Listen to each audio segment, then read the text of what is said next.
I grew up loving the forest because I'm from North Idaho, and I grew up camping, fishing. All of my family is from North Idaho, so we that's where I grew up, and that's why I love the forest. I feel that I can't live in a place that doesn't have trees and a forest.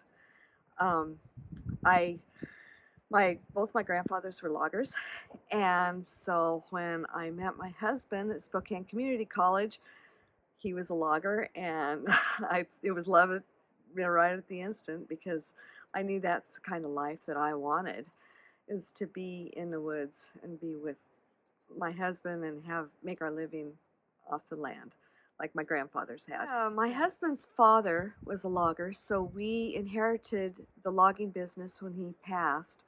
And so my husband's been logging since 1974, before he graduated high school. And then I married him, and then we have the business.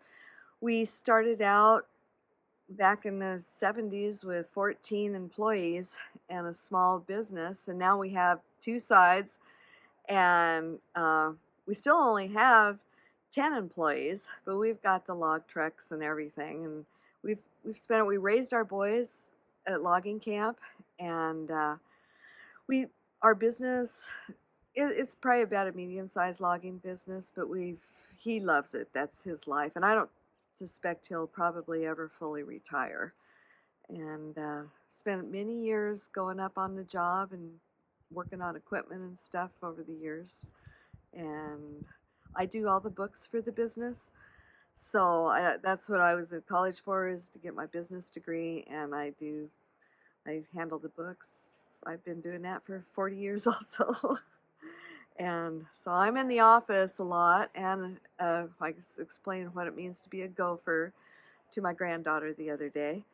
When they call and they need something, I'm in town and I get it and meet them someplace. And for generations, on my husband's side, it started with his father logging, and then my husband logging, and now our youngest son is going to be taking over the business someday. Like I say, I don't totally envision my husband retiring, but it's going to be a good family business. And our youngest son, he's been logging with his father for probably close to 20 years now.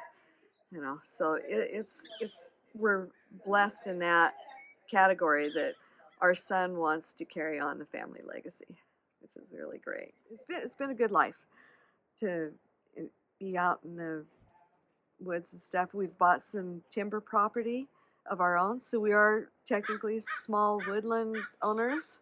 Also, we've got about 750 acres of small woodland trees, and then we got a recreational cabin in one of those properties that we go to.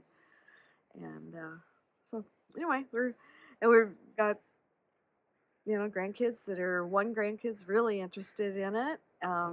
I suspect we'll probably have another grandson that'll really he likes the equipment. He gets really excited about being around the equipment and trying to run it and stuff. So well, that's multi-generational, I guess. Our whole life is centered around the forest, providing forest products for people and logging. And I know for a fact, because I've lived it, that a well-logged forest is a good, healthy forest. It always grows back. Earth heals itself.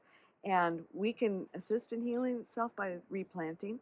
Those are the most beautiful forests there are.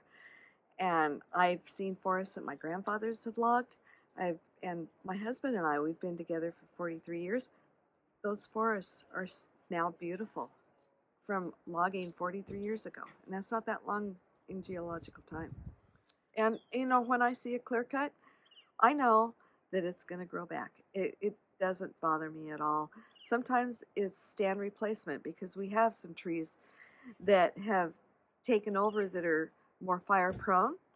And if we clear cut them and then we put trees that are more resistant to fire, like our pine, the white fir isn't so fire resistant, but if it is in with the pine, you don't have those catastrophic fires. And I think a catastrophic fire breaks my heart more than clear cut logging because I know that it is more devastating to the trees that aren't fire resistant.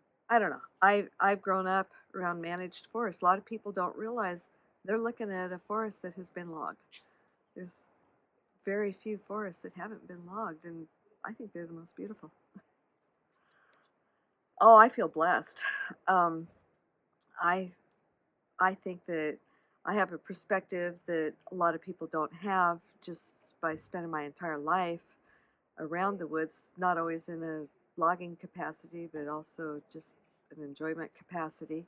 I couldn't imagine any other kind of life. I just love it.